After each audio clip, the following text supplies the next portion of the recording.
Good morning, everyone, and welcome to our instruction course on communication with the aggressive patient, litigant patient, and a very important aspect which one of our speakers is going to speak on is the impact of COVID and the aftermath of that, how it's affected our patients, how it's affected us in context to this topic. So without further ado, I invite our first speaker, Dr. Chaitra Jaydev. She needs no introduction, and she'll be speaking to us about the impact of COVID and the aftermath in our practice. Over to you, Dr. Chaitra.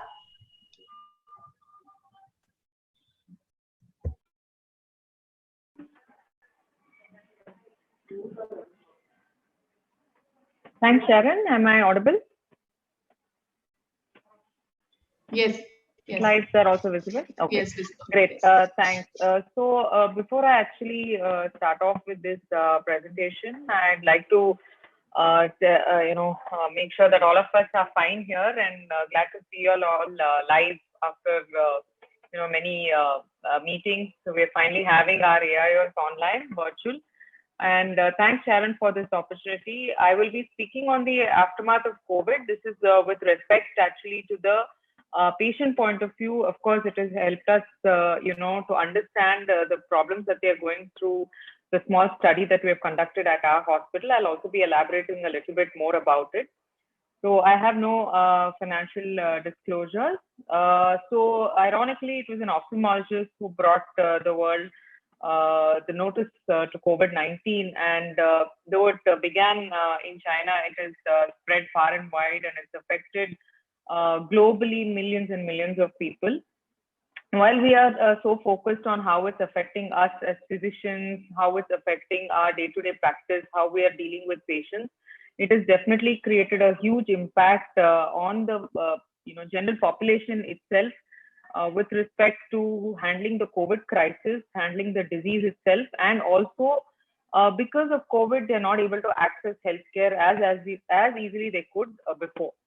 Hence, we need to understand their dilemmas. What are the problems that they are facing? They're not able to come to a hospital or see their physician as easily as they could before. They have to be screened at the entrance. Many of them find that very cumbersome. Initially, we asked them to show an app. They had to show multiple documents before they travel. They also had, major concerns about social distancing. And, the logistics were not very, very easy to handle this at all centers. Also, patients had the biggest fear of contacting the virus when they come to the hospital, because you are expecting sick people to be in that environment. And then to come again for a follow-up. Not all conditions can be dealt with at the same time. So that was another important concern. And emergency surgeries, elective surgeries, which ones to undergo, when to wait, when not to, surgical COVID testing. So these are many, many issues that they had to deal with. So we conducted an in-house study to, understand what these patients are going through, what are the difficulties they face. We also wanted to understand the psychosocial, impact of this pandemic and its implication on our practice itself. What are the changes we need to get to adapt to the new normal of healthcare services, patient point of view and doctor's point of view. So we conducted a small survey between April and May 2020, and all patients who were willing to fill a questionnaire was administered this. We checked the Hamilton Anxiety Scale and the IC179 personality inventory. We saw the demographics, the education status, did it make an impact, and the profession as well. We wanted to basically look at their anxiety levels, assess the type of personality they belong to, and understand what are their concerns. Now, we had about 30 number of patients who visited our hospital during this period, and many of them did agree to take down this questionnaire. And this was basically during the lockdown, despite which the hospital was functioning due to the when we followed the updated national guidelines. So looking at some of the findings, mean age was around 45 and the gender distribution was equal. Majority of them had completed their graduation, and the mean distance traveled was around 15 to 17 kilometers, but we had patients coming from as far as 500 kilometers, which just shows that, probably the desperation in which they needed to see the eye specialist because of worsening eye conditions. Of course, since there was no public transport, either owned or hired personal vehicles were used. And majority of the patients were coming in for a review appointment. So those with pre-existing eye conditions. Now, if you see that not all of them responded, but most of them who responded did say they had, mild amount of anxiety or concern regarding not only COVID, but also visiting the hospital. And most importantly, we also wanted to look at their, personality. What was each one of them different, and what was their different personalities? So just to give you a quick look, this is what the personality inventory shows, the different types of personalities that one can belong to. So just in this cohort, when we saw that a majority of the patients were phlegmatic. So if you go back to see, they're basically slow, patient, very calm, quiet people. Probably that's why they're able to handle this, crisis better. And if you see, the other extreme is something called as choleric. And our choleric patients are very determined. They're quick to act. They're energetic. So we had a smaller group of them who were of this personality, and we had equal personalities of sanguine and melancholic. Melancholic, as the name suggests, are very anxious. They're very fearful, depressed. But at the other end, they're also very artistic. Whereas sanguine patients are or personalities are warm-hearted, outgoing, they're volatile, they're optimistic, and they're cheerful. So what we concluded from the study was independent of the personality, anxiety was significant across them, in the sense that a large number of patients had mild anxiety, if not severe or very severe anxiety scale. And one of the most important things that they were anxious about is the loss of their job because of the lockdown, and most importantly, non-availability of the medications. Because at that point of time, retail units were all closed. Even right now we have patients being delivered medications at home, but that time it was still e-commerce was still not given that much freedom. And the preferred mode of consultation beyond the lockdown restrictions still remained face-to-face consultation. They preferred to be reassured by their doctors rather than other options. Now, coming to the road to recovery, we have logistic restrictions, we have financial challenges, we have psychological challenges, so much there. And we have to deal each one of it, not only from the patient point of view, but also from the doctor's point of view. Now, if you come to the post-COVID era, we not only have to handle the ongoing crisis, but also the aftermath. How is it going to affect our day-to-day behavioral patterns, our healthcare seeking behavior as well is important.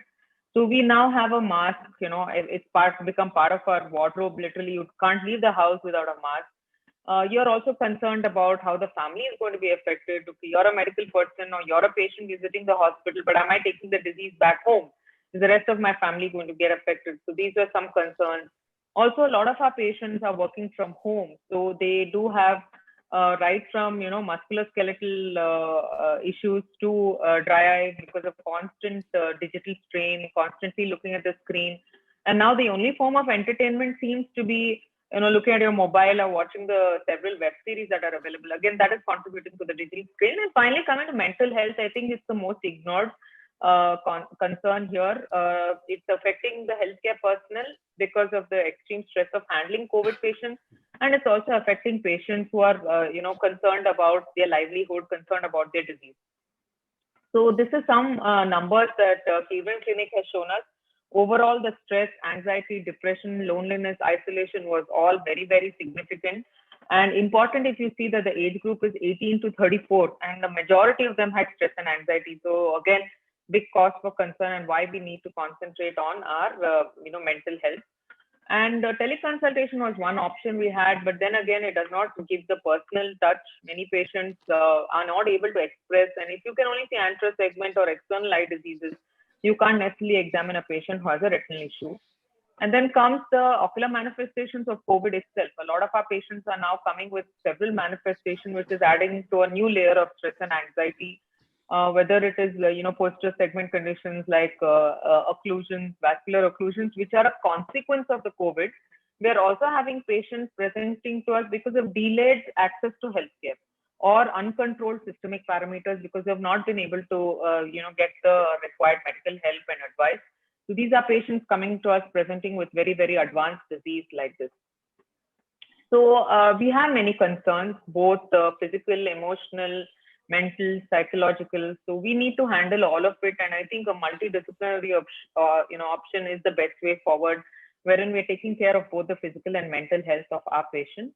But we need to stay strong and we need to think positive both for ourselves and for our patients. I thank Hardik and Shama who helped me put together some of these slides. And I thank Sharon for the opportunity again. Thank you very much, Dr. Chaitra. So for those of us who know Dr. Chaitra, in addition to being an excellent clinician, she's also one of the most prominent agony aunts of the hospital for all the staff, doctors, PGs, fellows, and I'm sure her patients alike. So it's very good that she's speaking on this, because it's really important that we know how to deal. It's not only our staff; it will be a lot of people around us who also require, that a little bit of empathy, maybe, or just picking up before it becomes a catastrophic situation. And that's what this entire IC is about. So thank you very much, Dr. Chaitra. Our next speaker is Dr. Rohit Shetty, who is the Vice President of Narayana Nethralaya. He heads the entire cornea and refractive department and also neuro-ophthalmology. In addition to that, he has a very strong background in psychiatry, and we've all learned a lot about learning or understanding our patients even before they speak a word, just by their body language or the way they walk in.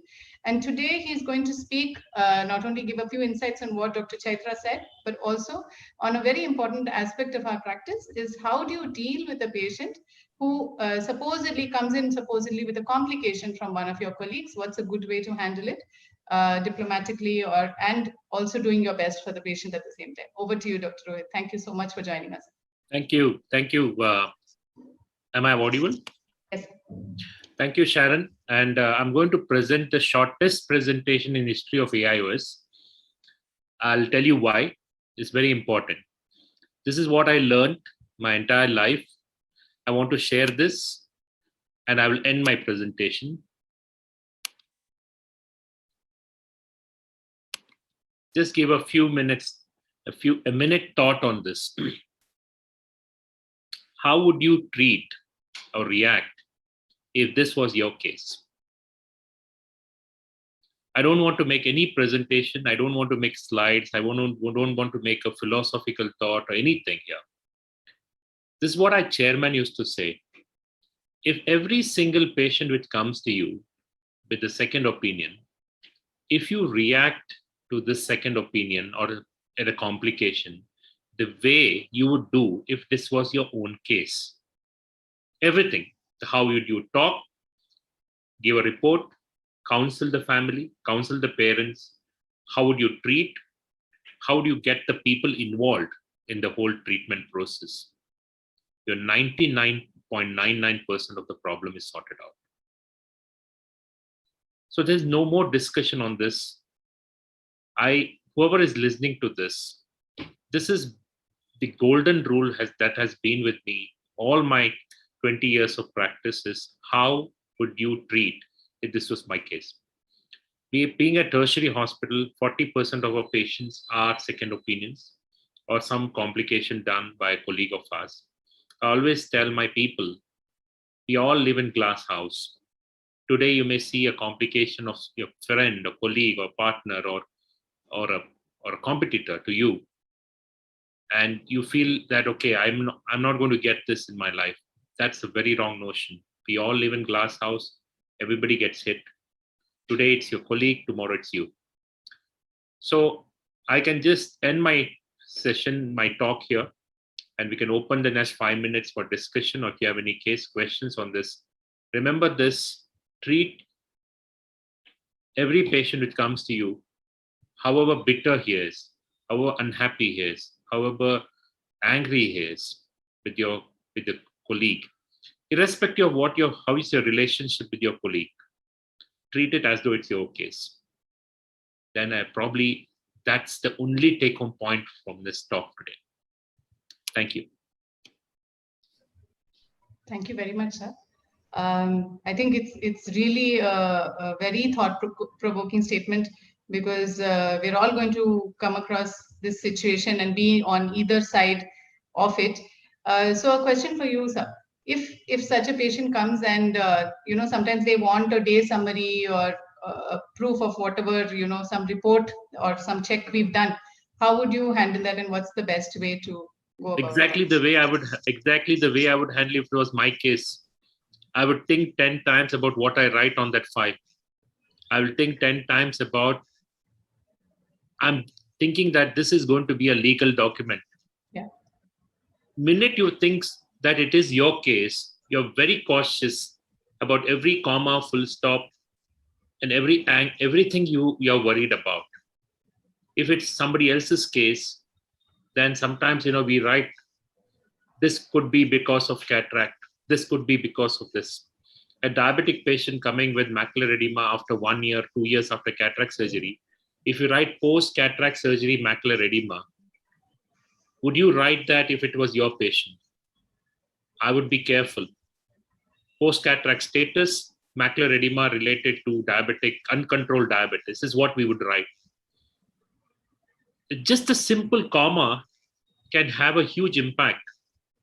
And that's what we don't do. Post cataract surgery, diabetic macular edema. I mean, we've had instances where people have done it. We've also been on the receiving end of it. So if it was my patient, I would put a lot of commas and a lot of, recently also I had to write a report to somebody. And I wrote very clearly, he has an orthoptics issue. This patient is creating a lot of problems. I said post-refractive surgery, good status, good optics. Second point, accommodative insufficiency, unrelated to the surgery. And I wrote a letter as though I have written the surgery. And even if he goes to court, nobody can prove that it is because of surgery. The surgery was done in 2014. How can he go into an accommodative spasm now? But imagine if you write post-refractive surgery accommodative spasm. That's when you get caught. So that's why I wanted that slide to sink into everybody who's listening to it. Make this part of your life. And if that is one take-home point I would tell you is make this part of your life. Make sure that that remains your biggest strength, is treat everything like your own. And not as a philosophical statement, but actually in a practical sense. Thank you. Another question, this is open to everyone. We see patients who try to record, either hide and record, or they openly, their attender would be recording what you're saying or doing. What is your take on that? Do you think it's okay, or do you allow them, or do you stop them?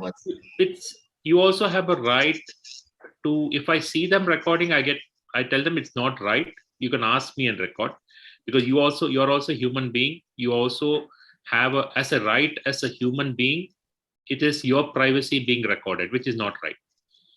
It's not the patient doctor alone there. You have to go beyond patient doctors. The second thing is, if they still record it, you cannot, because they bring a pen and it's put here and it's recording it. Every single patient who walks into my clinic, in my mind, I know he's recording.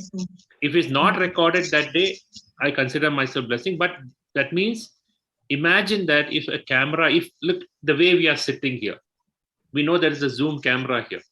We have been watched, we have been relayed. We are in the best of our behavior. And if we assume that we are in the best of behavior, imagine every single patient coming to you has a camera, then you will be very, very careful. That's why I talk what is necessary, don't talk what is unnecessary.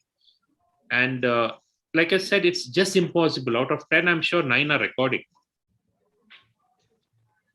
Great. Thank you so much, sir. Thank you. We'll move on to our next talk by Dr. Anand Vinekar. Dr. Anand Vinekar, today we have a great team, so I'll keep talking about the team only. But Dr. Anand has made himself literally a household name when it comes to dealing with retinopathy of prematurity. But we know him from so many years as a person with a multifaceted personality, not only very, very strong as an academician and a clinician, but also in many other aspects, including how he deals with each patient and those parents of those little babies who then grow up and follow him, and as they grow, they're there with their full family, and he's dealt with all of them. But coming to the legal aspects of treating ROP and everything we are treating nowadays, there's a lot of litigation which has come into our practice. So he's going to talk to us about what is the right consent and how to take these consents from people in special situations. Thank you, and over to you, Dr. Anand. Thank you, Sharon, and good morning, everybody. And thank you, AIOS, for this opportunity. I think this is the second time this instruction course has been selected. I think Dr. Rohit helped me begin very well by stressing the importance of documentation. And I think as we go forward, we are moving towards what we would not like to call, but the reality is that of a litigious society. So we must be aware that things can go wrong, and the starting point of anything that can go right or wrong is the consent.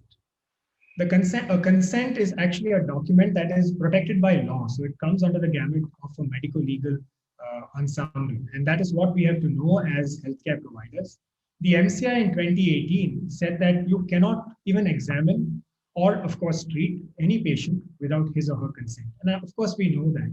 But when it's in print and when it becomes part of a legal document, then it's all the more important. And it protects the autonomy of a patient, which means at the end of the day, the patient has a right to, it's their body, and we could be patients sometime, or our relatives, our parents, our children can be patients. So that's something that we must know. The law allows some rare exceptions when we don't need consent. We won't go into that too much today. But medical emergencies, when somebody is incapacitated, and we'll talk about that, what is capacity? In other words, cannot communicate, or of course has a contagious disease, something akin to what we have now, a public health risk. Consents can mainly be divided as implied or expressed. Implied is very simple. If a patient walks into your room and puts out his or her hand and says, draw my blood, or goes into a lab and is very ready to get a tourniquet tied, it's implied consent. You're not going to be putting out your hand, or you're not going to be lying down on a doctor's couch if that person didn't consent to what you wanted to do. And expressed, of course, is either oral or written. Now, it's drilled into our minds that written consent is sacrosanct, but interestingly, it's not. In fact, it's not a legal mandate to have all consents that have to be written. In other words, if you've documented a very well taken oral consent, then that stands in the court of law. And also the corollary is, just because you have a consent, it doesn't mean that it protects you from litigation. So in general, as Dr. Agarwal had written in this article, there are two types of consents, a real consent and an informed consent. We like this term informed, but it's not always necessary. And let me tell you what a real consent is. So it is something that is done when the patient has understood with adequate knowledge what the procedure is all about, has the mental soundness of making that decision, and of course it's done voluntarily. When you add layers to it, that is when you tell them the risks, the alternatives, the management of the complications, what happens if you don't get it done, then it becomes an informed consent. The Supreme Court of India, about 12, 13 years ago, said that, look, we are okay with a real consent, as long as it's documented well. But if we are moving forward to a more litigious society, commercialization of healthcare, we may be forced to take an informed consent. In other words, it's probably better for us to be prepared for the worst, but knowing at the back that if we have a real consent, it may be sufficient. So the National Law School and the Indian Medical Association says that the written word still scores over even a video consent. And of course, emergencies spoke about in their own language, and this is very, very important in our vernacular society. And the consent should be verified if you wish with a second video. So when is a consent valid? Strictly speaking, a valid consent is only these 3 points. One, it has to be done voluntarily. Second, you have to tell the patient enough information that they understand what procedure they're undergoing. And third, it has to be done by a mentally sound person. In other words, they have capacity. So this capacity definition is extremely important in the medical legal terminology. So it is in their language explaining the alternatives, being told what happens if you don't do the treatment we have recommended, and allowing sufficient time for them to assimilate this information. Now, here's an example of a LASIK consent from our institute. I'm just enlarging one portion, where in depth, what Dr. Roy just spoke about, that is orthoptic problems that may not be related to refractive surgery, have been explained. And this is a side effect that that person may be already having.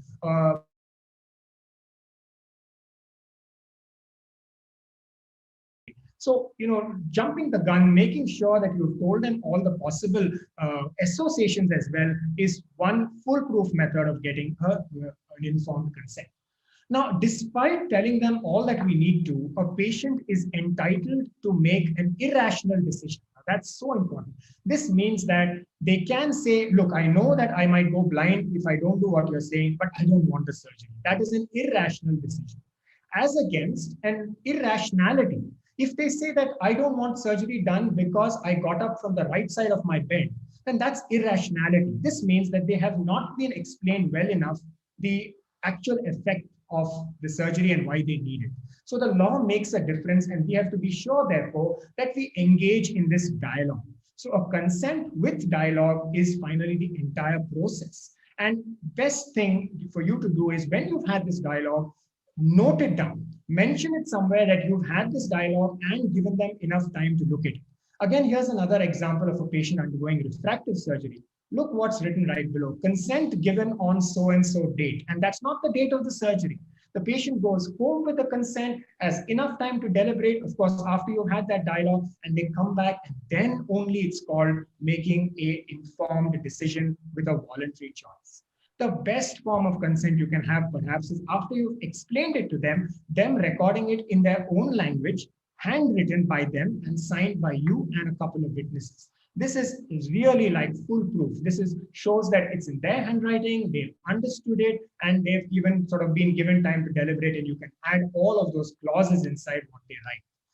So what are the safeguards? Mention the adverse effects, alternative treatments. Make sure if you're not giving the consent, if you're not explaining the consent as the primary surgeon, it's done by someone who's equally competent. It could be a colleague, it could be a fellow, but not a counselor or a patient care coordinator, whom finally the patient can say, look, it's somebody who didn't have that knowledge to answer my doubts, and that should not be contested at any time. And of course, give sufficient time to clarify and record this in the file, saying that you had this conversation and they had enough time, and then they came back and signed it.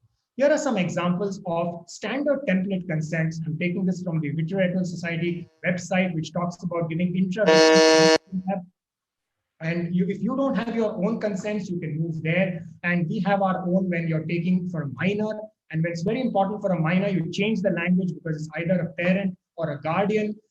Theoretical constructs, literature, lacunae, talk about all the side effects, and finally, in good faith is something that we have to record, especially if it's off-label. My concluding slide is sort of summarizing what's important. Consent is a process. It's not a one-off thing. Engage in dialogue, give sufficient time, make sure that a competent authority is doing it, and make sure that the patient has understood all of that, especially in a language that is spoken or understood by them. And assume that every adult can make that choice. In a minor, of course, that's different. And despite all of that, if the patient still says no, then they are entitled to making that irrational decision. So that's all I want to say. And thank you very much for this opportunity. And thank you, Sharon, once again. Thank you very much, Dr. Anand.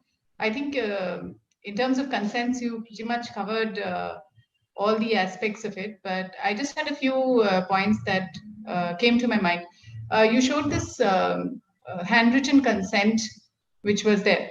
So is it ideal to have it in the patient's handwriting, or is it okay that we write it? Is there any consensus on that? Is there anything like that? Well, it is best to have it in their own handwriting, and oftentimes it would mean in a mother tongue, which is fine. But if they can't, then what is usually done is that you dictate what is required to be written after, of course, you've engaged in the dialogue, and the patient writes it. And as he or she is writing it, there are points when he might say, no, I'm not comfortable writing this because you're making me write about a side effect which I'm not comfortable about. Then they don't write it. And if they've written all that you've dictated after an informed process, then that is perhaps the strongest form of consent. Okay. The other thing is the need for video consents. So is there any specific guideline as to when we should have a video consent? Is it absolutely necessary, or what's the latest on that? There is no, it is not necessary or mandated by law. However, certain clinical trials in their construct itself, they mandate that it has to be video documented, especially if it's a very longitudinal study. So unless it's part of the study or it's something that you have to do because of the given circumstances, it's not a mandate by law. It's still the written word is the number one thing, and that's what the IMA also accepts and accepted by Court of Law as well. Okay. Also, if you have a consent, which in a particular situation you feel you need to add in a few points, that's really blurry. So if you need to add in a few points, would it be better to write it on the same consent, the printed consent, just add it below, or would you attach it separately as a separate document? Both are possible. If you want to write it on the same page on the side, then again, best written in the patient's handwriting and initialized on the side with your initial as well, so that it's later you're not implicated that you've added this after the patient signed off the main form. Yeah, so of course you can have an addendum and get it signed off separately, but you can otherwise also do it on the first page itself, as long as it has a separate signature on the side of that paragraph. And if a consent has multiple pages, does it make sense to sign on each page?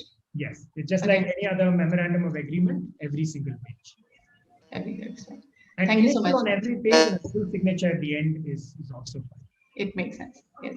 So I think, yeah, we all follow the similar practice that when we see the patient who potentially would need any procedure or surgery, we take it upon ourselves to try and explain as much of it, especially the technical issues, the steps of the surgery, what they would expect once they go into OT, or how long the recovery period would be, or any aspect of the diagnosis, the procedure, which we feel a counselor would not be able to explain well. So the idea being that even if you try to explain it in as lay person terms as possible, it does take a little while for us to absorb certain information, and repeating it. So you would say it once, maybe the counselor would give their version of it. If the patient has a doubt, they'd come back again and ask. And I always tell the patient that too, that if you have a doubt regarding any of the technical aspects, do come back and ask. So they've already sort of spoken about what is there in the consent to their treating doctor. So by the time they reach the point of signing the consent, they really, it's sort of discussed. But of course, there would always be people who have no doubts or want to ask. Another thing I want to ask, and if Dr. Chaitra is here or Dr. Rohit is here, how do you explain? So in the consent, obviously, we list out certain possible side effects or complications. How would you explain these to them? How gently or how openly how would you state the complications or side effects? Anything, be it small, minor, or? I think the best way to do it is explain it in its frequency. So the most common ones are explained in a slightly more elaborate form, and the ones that are seen in textbooks and just a theory, then you can just summarize it by saying these are also seen, but these are seen in less than 1 by 200, 1 in 1,000, and so on. And the ones that will, you will by clinical practice, you know which ones affect the patient the most. So if it is, overcorrection after LASIK surgery, those are the things, or orthoptic issues, then those are the ones you want to address first, because by your clinical experience, you know what bothers them the most. So, but yes, in theory, if they are signing on something and it's got a list, ideally we must go over that list. What I practice is one is whatever is the salient points, I explain to them, and in front of them also I write it on my file. And then they go and meet my counselors. They explain everything what is written in the consent in the same kind of language, and they highlight if there's something important. And the consent is given to the patient the day they meet me or they met me. And then they go home with the consent form. And when they take the consent form, on the file, I take a signature that they have been explained about this and the consent is being given to them. This is very important because many times they come and say that nothing was told, nothing was given with their own signature. They go home with the consent. irrespective of whether they get the surgery done tomorrow morning or 1 year later, the consent is already with them. So on the day of surgery, if they still have a doubt on anything on consent, we discuss that, and then if it's clear, then move forward. This is how the process of consent in my practice. Thank you so much. So we'll move on to our next talk. If Dr. Pooja is here, Dr. Pooja actually has another IC. So in that case, yes. Pooja's here. Thank you so much, Pooja. I know you're busy. No, yeah, just managed. So Dr. Pooja Khamar is a consultant with us in the Department of Refractive and Cataract Surgery. She's also a clinician scientist and deals with a lot of patients with various issues other than, including refractive and in addition. So she'll be talking to us about some of the psychological aspects and how to evaluate them, because it's really better to prevent any catastrophes than try to deal with them later. Over to you, Pooja. Thank you, ma'am, and thank you, sir, and AIOS for giving us this opportunity. Regarding this talk, I would just like to play a small video, and after that, we can discuss about the same in detail. I'll just share my screen.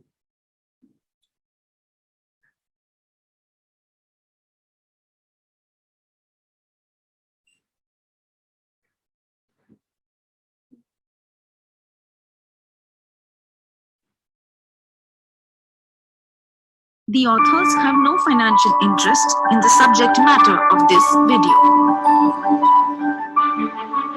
Hello everyone. You must be wondering who I am and what I am doing here. I am Dr. Inside, the need of the future.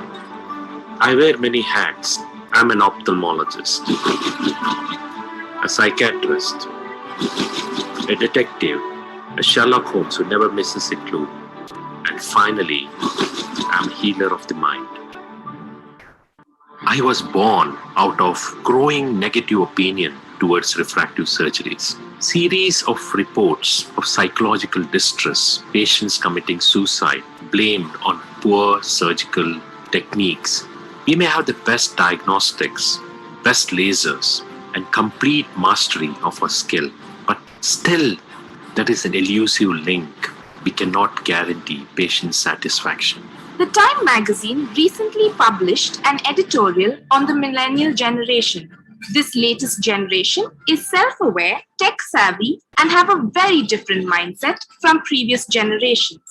The problem arises because we as doctors are used to studying the human brain, which we can dissect scientifically, but we need to understanding the human mind. Each person's mental state depends on their beliefs, their experiences. Its dimensions are limitless. Unfortunately, when our inner voice is unhealthy, we no longer maintain a power of reasoning. So how can we assess the mind objectively? A quick search online will lead you to iSync Personality Inventory. It consists of yes or no questions and grades of personality based on how extrovert you are, how neurotic you are. It also has questions to give us a falsification score. It does classify a person as sanguine, choleric, megalocolic, or phlegmatic. Of these unstable and high neurotic scores are usually the ones who come to us perpetually dissatisfied. These patients often present to us with complaints such as ghosting, doubling of objects, ocular discomfort. We use a O3 algorithm where we do a complete ocular examination, detailed optical examination, which includes topography, aberrometry, and finally an orthoptic evaluation.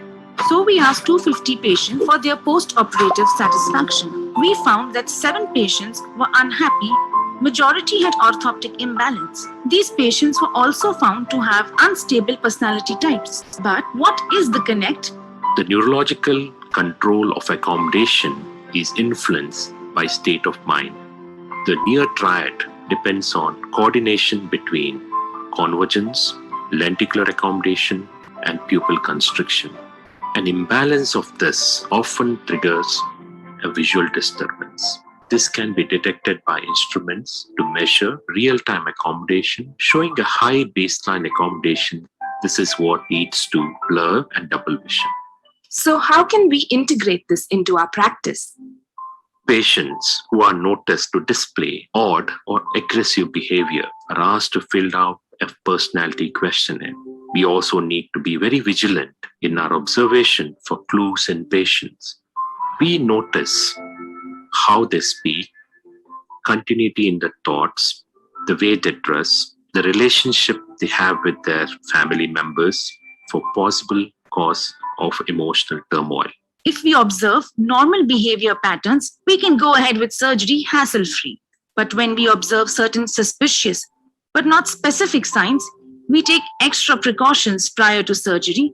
But if we observe outright abnormal or red flags behavior, it is better to refer the patient for professional help and defer surgery. But referring to a psychiatrist can often be a taboo topic. Be very careful when you use the word mental illness and blame an organic or physical cause. Be sure to have a good psychiatrist with whom you can discuss this case. You also request the patient to come for orthoptic, both home-based and office-based treatment. Let's start off with few cases. A 27-year-old male underwent successful smile surgery for moderate myopia. 1 year later, he complains of constant discomfort interfering with his work. His topography and ocular examination were normal, but a barometry picked up an accommodation spasm. If you observe his scans carefully, you will notice an abnormally fluctuating pupil diameter and a consequent unstable refraction. The psychopathic control of pupil response is well established. You should rule out a personality disorder in him. You're right, Dr. Inside. He had a high neuroticism score and on probing gave history of substance abuse and unnaturally high expectations. Such patients require professional counseling and gradual de-addiction program for the improving their mental health, and process require patients to have the right effect. Let's discuss one more case to clarify this. Sure, Dr. Insight. I remember a 28-year-old PhD scholar who wanted LASIK surgery, and as such, she was a viable candidate. But our trained staff noticed some odd behavior in her, and she was extremely irritated about having to wait for any small period of time. When she met me, she told me sometimes her vision gets blurred when she's stressed, typical of pseudo-accommodative spasm. Surprisingly, her personality type was stable. She confessed she was worried about clearing her exams. My psychiatrist friend explained that every person faces times of temporary stress. We don't need professional help here. However, it is better to defer surgery till acute stress is past. Thanks, Dr. Insight. This questionnaire helps us predict which patterns can be problematic. It also helps us decide when to take extra precautions before operating, and it prevents us from operating where the patient will never be satisfied. Another good tool we can use is the pain catastrophizing scale. It helps us assess how a person perceives pain. We can use it for our cataract practice to decide which patients would not be able to tolerate topical anesthesia.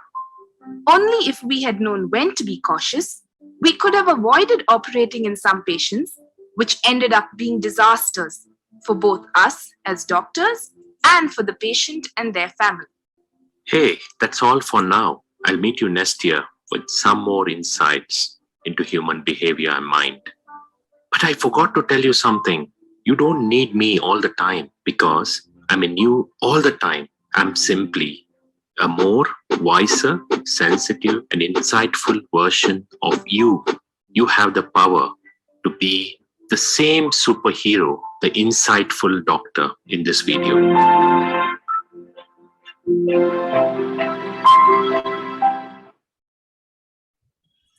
That was a great video, Dr. Pooja. Thank you so much. When you come across these patients, what would be like after you treat them? Would you think of then taking them up for surgery, or would it depend case to case? It would depend case to case. We wouldn't take all the patients for surgery. If these patients, we refer to all of the choleric and the melancholic personalities to a psychiatrist, not telling them where they are going. But if they are started on if the counseling only helps them do better, then we can probably plan on our end also that with a special consent you do the surgery, taking care that you will keep the family members or friends into confidence. You explain the family members and friends that, this is the issue the patient is having. So post-operatively, if in case by any chance the patient is unhappy, then the cause is because of the personality or the anxiety-related issues and not because of the surgery. And if the family and everyone is willing that, yes, they are ready to take up the risk, then only we would go ahead and do the surgery. If not, then we will not touch the patient. But if the patients have been started on any antipsychotic medications or something, it's not an absolute contraindication, but we have to be very watchful in this kind of patients, because even they improve with the medications, but you never know where they relapse. So we have to be very watchful. So only if you're confident that you think that you can take care of it, then only do it. Otherwise, avoid those kind of patients. I think what you said is very true. And as Dr. Chaitra was also showing in her talk, there is definitely an increase in the amount of anxiety among people. We may not even realize it, but it's there, and some trigger can worsen it. So that's what we're looking out for. Thank you so much, Dr. Pooja. I think you're in 2 ICs at the same time. So we'll move on to the last talk of our IC. I'll just share my screen.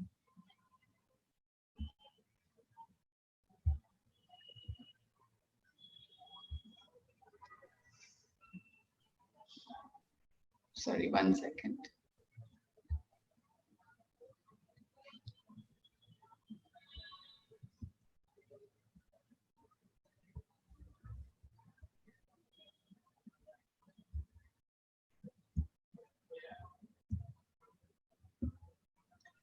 Right. So carrying forward what we've been discussing all through is that we're going into a kind of a phase. I hope it's a phase, or it may be just a different era where we deal with a lot of patients who are much more aggressive, with a lot of very, very sad and disturbing news about doctors getting assaulted in spite of their best efforts. And that has not changed, even though people and doctors are laying down their lives for patients in this COVID war. But in spite of that, there's a lot of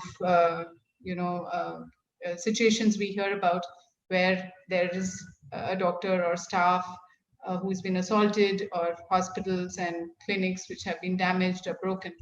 And of course, none of us want to be in that situation. The best way would be to prevent it, but it's not always possible.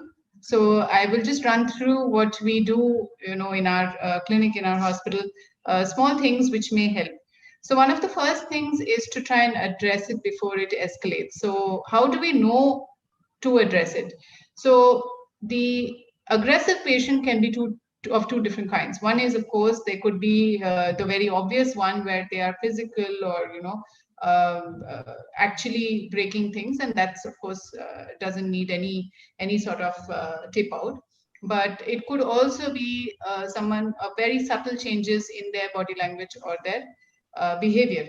So a change in their voice, the way they sit, pacing around, or facial expressions could be the first indication that a person may be getting uncomfortable or aggressive.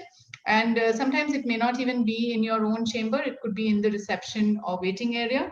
So it's very important that everyone, even outside, including your staff, are trained to try and pick this up. So it could be very, very subtle changes, and it's a good idea to be aware. So what are the communication strategies in dealing with these difficult patients? Of course, they can be quite malevolent. The important part is for the health professional to still try and remain respectful and professional. It's not always possible, of course, when it actually becomes a physical violence, but we should try and remain, try and keep boundaries. But above all, we have to try and remember that safety first. And with these very, very horrible situations where people are getting physically violent, I think the first thing is to try and keep our healthcare professionals safe. So when a patient is getting angry, the first thing, and we do see, patients who would be unhappy about different things, and that could be across a different range of problems. But they would sort of take a cue from our body language and our voice. So if you keep your tone of voice much lower, try not to raise, even if they are shouting, if you try to keep your tone down, very often the situation can be calmed down. The body language is extremely important. So we won't go into exactly what the body language, but try, to have a very open kind of communication rather than a very defensive or an angry stance. Acknowledge the patient's anger. So it sometimes may be justified, sometimes not, or it may not be correlate to the severity. So it might be something very trivial, but they have got very angry. So, but it's still important that we acknowledge that there is a reason, if there is, and we could, of course, bring it up that, they seem uncomfortable, and if there's any way we can help, but that could also be counterproductive. So if you try to tell them that they are, losing their cool, they might get further aggressive. So it's a fine line there. Of course, it's important for us to try and understand why they're angry. And it says that sometimes, they may show it as anger, but it could be other things, especially if we're working in a more a systemic hospital, multi-speciality hospital, where people are dealing with, say, death or a chronic illness. Then those kind of things are very, very important, because they might be dealing with very, very important issues. Of course, again, even in our ophthalmology setting, sometimes there may be something very serious which they are dealing with, and that could be manifesting as the anger. That is, of course, the best case scenario where there's actually a reason, but unfortunately, we know that sometimes there can be no reason and they might still be very aggressive. So if the error has occurred, of course, we can apologize, but sometimes even without any error, it could still go out of hand. So we always take the time to listen.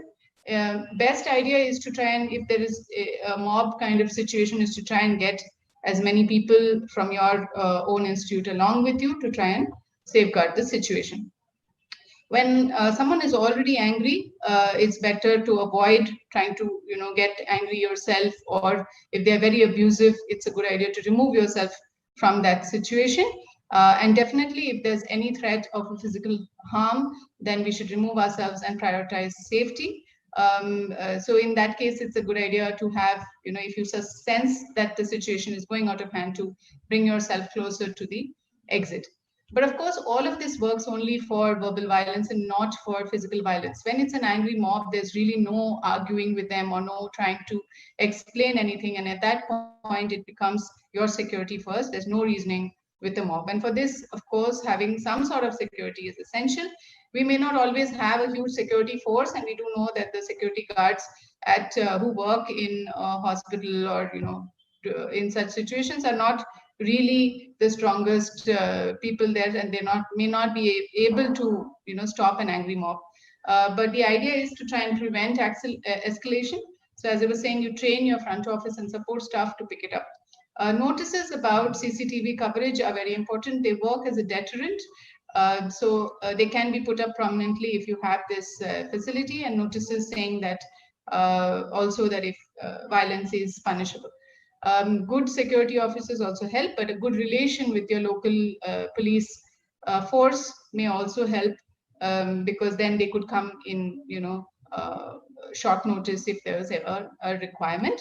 Also, having a good communication with ophthalmologists around you or doctors around you, because you never know when you may need to help someone, or they may need your help, or you may need their help. So it's a good idea to have that communication going with everyone. So with that, I will end my talk. And we've come to the end of this instruction course. I thank all my co-instructors who gave such lovely talks, which were really insightful, and I hope it was useful for everyone who is watching. And I wish you a very good day, and stay safe, everyone. Thank you very much. Thank you to AIOS for this opportunity. As Dr. Anand was saying, it's the second time we've had this instruction course in 2 years straight. So I hope it was useful. Thank you very much.